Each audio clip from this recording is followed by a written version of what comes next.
Well, good morning. Today is a chilly morning, but today is Monday, May 23rd, and it's time for our weekly meeting highlights.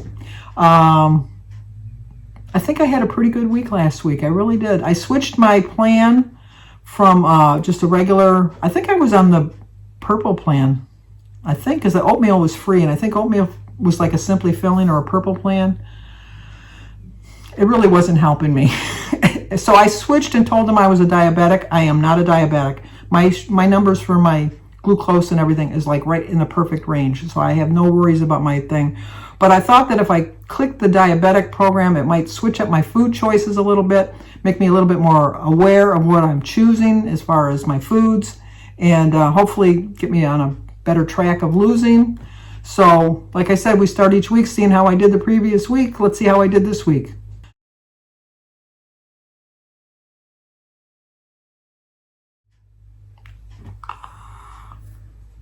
I lost 2.4. 2.4 in 1 week. That's my best loss, and I couldn't tell you how long. It's been a long time. So that brings me down to 237.2.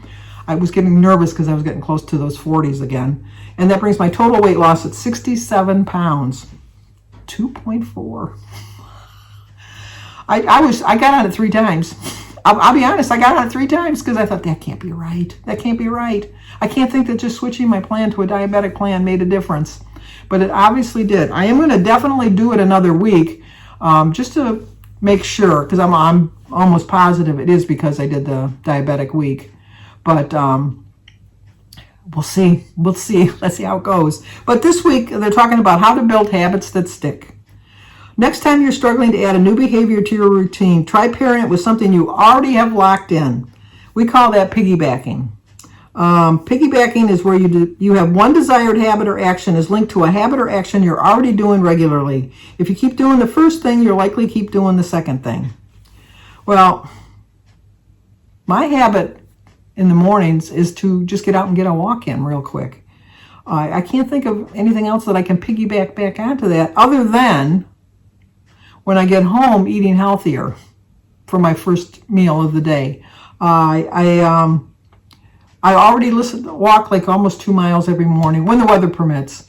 And I listen to my music, which I absolutely love, listening to my music, talking to people as I'm walking. Now that the weather's getting nicer, there's more people out walking, so that's kind of nice.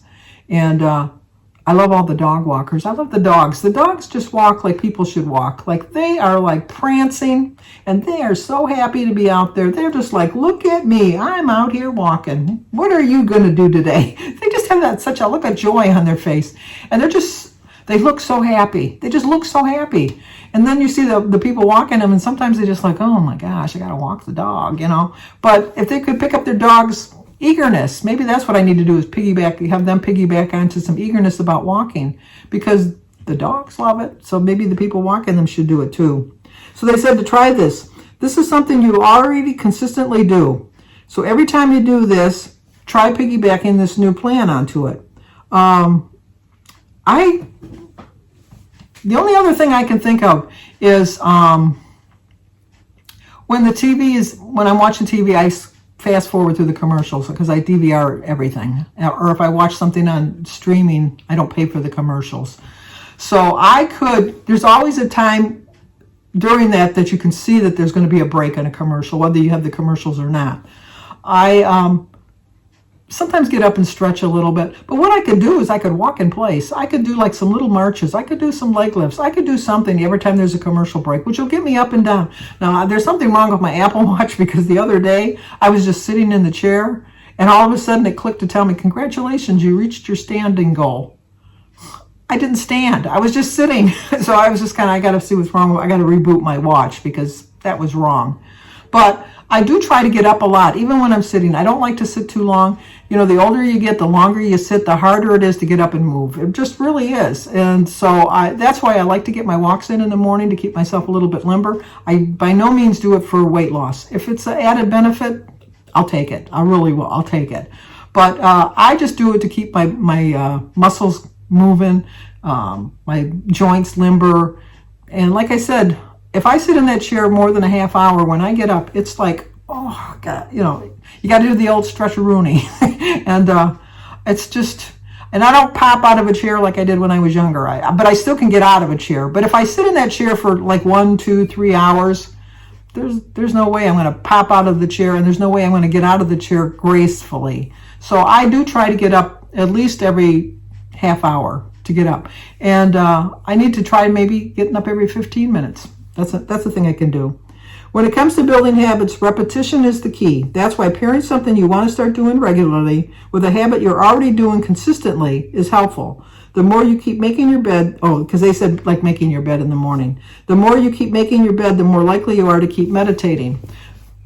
I didn't really read the sentence the right way that they did it, because I didn't think it would make a difference, but obviously it did. That's why pairing something you want to start doing regularly, like meditating, is helpful, because you're doing it more consistently, like making your bed. So that's what they're saying. The more you keep making your bed, the more likely you are to keep meditating. I guess that makes sense. I make my bed every morning. The rule in my family, between Jim and I, is the last one out of the bed has to make the bed. And for the most part, it's usually me, because Jim goes to bed so much earlier than I do. So I'm usually the last one to get out of the bed. So I do make the bed. My habit is just to say some prayers while I'm making my bed. So it's just, that's my habit already. And while you've heard this before, it takes 21 days to form a habit. The truth is there's no set time limit you should feel pressured to meet. We all find successes at our own pace, and that's totally okay. It's all about finding 2 behaviors to pair together and repeating again and again and again and again. So do you see where they're going with that? I understand what they're saying. I really do, because if you have a certain habit, like if you have, a lot of times people have like, oh, it's 8 o'clock in the morning, I have to eat my breakfast, or I have to have my cup of coffee, or it's 12 o'clock, I got to eat my lunch. That kind of builds up a habit that you're, it's a behavior that you have that you can pair it up. Like you can say, like at 8 o'clock, your behavior or your habit is, you know what, I think that it's 8 o'clock, I'm going to make my breakfast. So instead you could pair a behavior with that and saying, you know, while my breakfast is being ready, if let's say you had to vacuum, you're putting the coffee pot on to percolate. One of the habits that you can build is like, well, I'm going to vacuum while my coffee is being made. Not a big exercise, obviously, but it's a chore that you might have to get done that day. Or you sweep the floor or something. Any kind of movement while you're waiting for something to be done, while you're making your meals, could help. That could be a behavior that you could work on.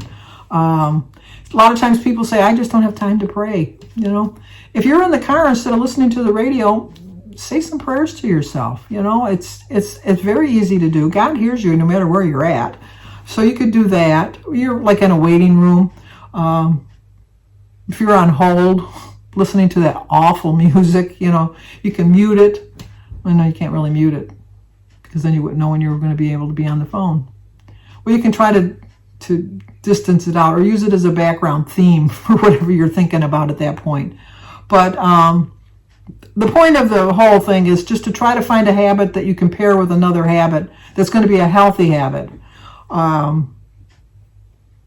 Maybe a habit that you have that's maybe not so healthy is like when you get a snack or something, maybe you reach for a candy bar. Maybe a habit that you can form, instead of having the candy bar, is maybe having a little piece of the candy bar, but then having some vegetables or fruit with it. I know it doesn't match up. I know that. I know. Don't be yelling at me. I know. But I just think that there's so many things that we can do to match up something that we love doing along with something that we haven't really put our thought process into really developing into our day, is my point. So I know, kind of a quick short video, but this is kind of a boring subject. Once again, no recipe. I've been told that when you go in for the meetings that they're giving out recipe cards, but so I don't know why they're not putting it online. It's kind of weird. But this is the last week of the myth busting, so maybe next week they'll have a recipe for something. I don't find the recipes to be that exciting, so I really don't miss them. Truth be told, do you guys miss the recipes? I'm kind of curious. Do you miss them? Do you find that they were kind of like ingredients that you never heard of, or ingredients that you just don't have handy? I think that was the problem. So, but once again, 2.4 loss. So happy about that. 67 pounds total, 237.2 is my total loss. I'm really, or no, that's how much I totally weigh.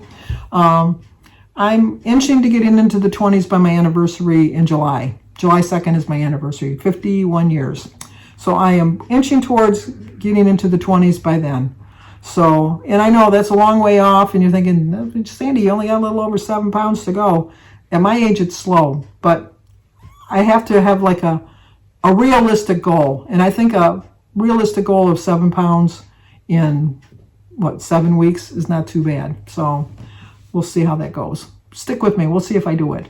But if you're new to my channel, please subscribe, leave a comment, hit the like button, and share it if you think somebody might like to see it. As always, stay safe. Let me know how you did this week, or how you think you're going to do this week. I'm kind of curious. Or even how you did last week.